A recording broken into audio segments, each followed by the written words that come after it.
Estas férias leve o observador no bolso. Na praia, no campo ou entre viagens, acompanhe toda a atualidade sem limites. Assine com 40€ de desconto e habilite-se a ganhar uma estadia de 2 noites num dos hotéis boutique da Small Portuguese Hotels. Este verão, desligue da rotina, não da informação. Assine em observador.pt. 2 horas.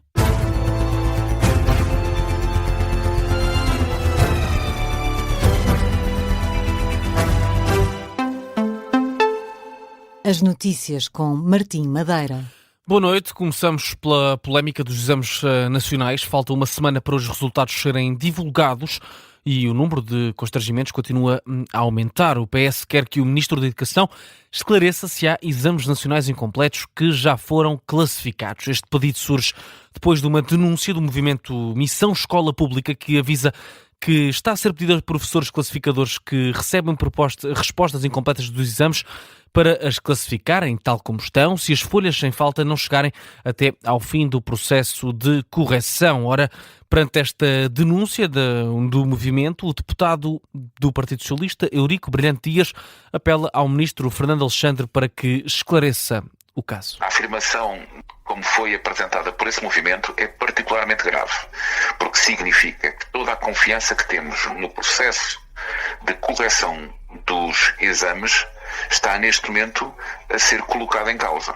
Aquilo que nós esperamos é que o Sr. Ministro da Educação, ainda mesmo antes de ir ao Parlamento, eu diria nas próximas horas, possa de forma categórica desmentir aquilo que está a ser dito ou corrigir, se necessário for, esse procedimento. O deputado socialista Eurico Brilhante Dias, que diz que o Ministro da Educação deve, nas próximas horas, garantir às famílias e aos alunos que os testes estão a ser corrigidos de forma integral. Também o Partido Comunista pede algumas explicações ao Ministro da Educação.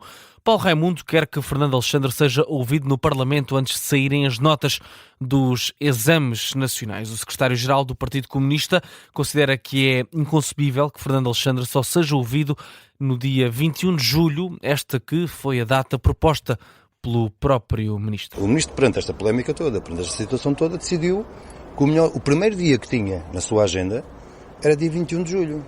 Ora, isto é completamente inconcebível. Nós metemos um requerimento de urgência, um debate de urgência, um debate protestativo de urgência, na segunda-feira passada. Hoje é sexta. Se a estratégia do Ministro e se a estratégia do Governo é empurrar com a barriga, então há uma coisa que eu lhe posso garantir. É que o Governo não se furtará a dar explicações sobre esta matéria na próxima semana. Paulo Raimundo admite também forçar um debate de urgência para ouvir o Ministro da Educação antes de saírem as notas no dia 17 de julho, devido aos problemas verificados nas últimas semanas na avaliação dos exames nacionais. Outro movimento de professores, o Metaprof, fez esta sexta-feira uma outra denúncia. O movimento alerta que a resolução de uma falha técnica na plataforma de classificação das provas, onde pode obrigar os professores a reavaliar respostas que já foram corrigidas. Em causa está a atualização em curso na plataforma para resolver as questões das folhas em falta. A denúncia tem como base um comunicado enviado aos professores classificadores pelo Instituto de Educação, Qualidade e Avaliação e pelo Júri Nacional de Exames. De acordo com a Metaprof, estas duas entidades admitem que, em alguns casos, os professores podem vir a ter de avaliar um item que já foi classificado. Continuamos na atualidade nacional, mas agora noutro tema. O Chega vai propor igualar o preço dos combustíveis às descidas dos preços no mercado internacional. Ora, o partido quer que, quando o preço do petróleo baixe no mercado internacional, os preços dos combustíveis nas bombas nacionais deixam exatamente na mesma proporção. André Ventura diz que não faz sentido que a descida do preço dos combustíveis lá fora não seja sentida pelos portugueses. Quando o mercado internacional desce os preços do petróleo, os preços do gasóleo e da gasolina devem descer na mesma proporção, para que as pessoas não sintam apenas que só têm aumentos quando o mercado internacional aumenta, mas nunca têm a diminuição proporcional, quando há essa diminuição também no mercado internacional de petróleo. Na sede do partido em Lisboa, André Ventura criticou ainda a ida do Primeiro-Ministro ao festival Nós Alive. O líder do Chega acusa Luís Montenegro de ter falta de empatia. E a falta de empatia brutal com que o Primeiro-Ministro gera a deterioração da vida dos portugueses dia a dia é qualquer coisa que devia ser um caso de estudo. se não lembrar ninguém, ser o primeiro-ministro que mais viajou da Europa para o Mundial, para ir ver jogos de futebol com o país a arder, também não lembra a ninguém que o primeiro-ministro esteja num festival à noite, enquanto um concelho inteiro e um distrito afetado estejam sem água, a lutar para ter o mínimo de abastecimento. É, de facto, notável. E também, já há uma semana do debate sobre o Estado da Nação no Parlamento, o Presidente do Chega considera que o Estado da Nação é péssimo, tal como o governo de Luís Montenegro. E o Estado da Nação não é bom. O Estado da Nação é mau, é péssimo. Mas também é mau e péssimo o governo que temos. Porque não consegue ser proativo nem nas coisas mais básicas que se exige a um governo perante os seus cidadãos. Sempre que vêm problemas, sejam eles de falta de água, de aumento dos combustíveis ou do custo de vida, o governo inventa uma reforma qualquer que quer fazer para tentar desviar as atenções. Mas nenhuma reforma que invente muda o que as pessoas sentem no bolso delas. O líder do Chega, André Ventura, em conferência de imprensa esta sexta-feira na sede do partido. E por falar no bolso das pessoas, voltamos rapidamente aos combustíveis. Na próxima semana os preços vão subir, mesmo com o reforço do desconto no imposto sobre os produtos petrolíferos decidido pelo Governo. A ANAREC alerta que o preço do gasóleo deverá aumentar cerca de 7 cêntimos por litro. Já a gasolina vai registrar uma subida de quase 3 cêntimos por litro. Vamos a outra situação, esta vez em Almada. Desde as 10 da noite que 6 localidades estão sem água. Laranjeiro, Feijó, Valflores, Barrocas, Cova da Piedade e Chegadinho. A suspensão do abastecimento prolonga-se até às 6 da manhã. Esta é uma das medidas que decorre da situação de alerta decretada pela autarquia na passada quarta-feira. E esta falta de água tem gerado algumas queixas. Um grupo de moradores do Monte da Caparica manifestou-se para exigir o regresso do normal abastecimento de água. Uma manifestação que decorreu junto à estação de comboios do Pragal foi convocada nas redes sociais para mostrar a indignação dos municípios face às falhas no abastecimento de água.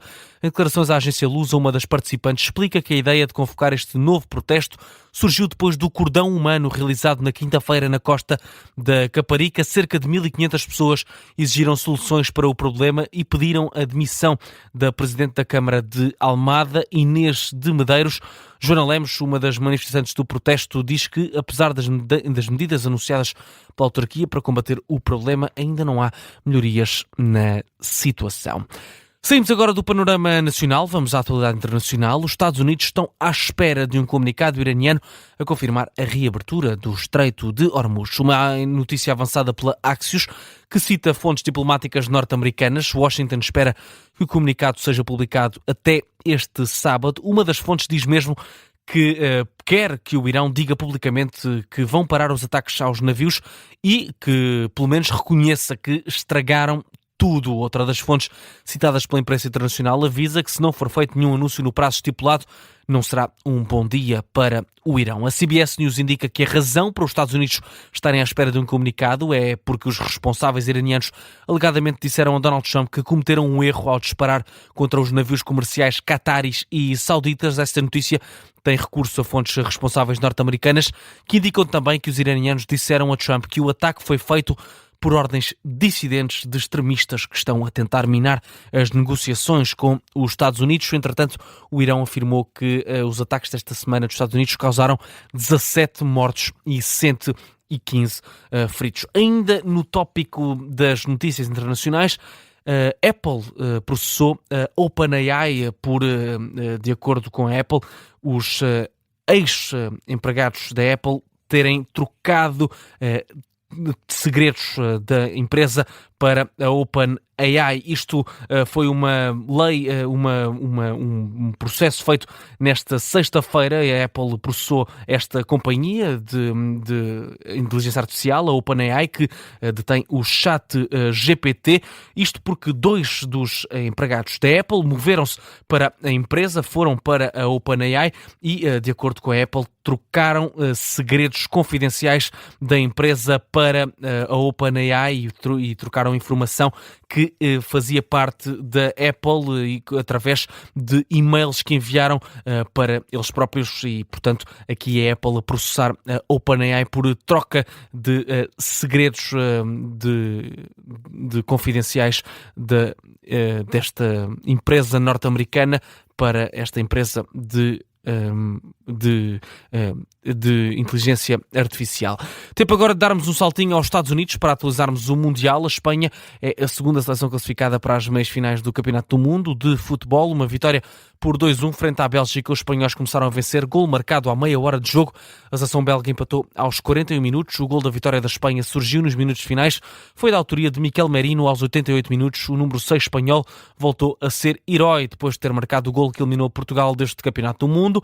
A Espanha apura-se assim para as meias finais, vai jogar frente à França, mas este fim de semana jogam-se também outros 2 encontros dos quartos de final.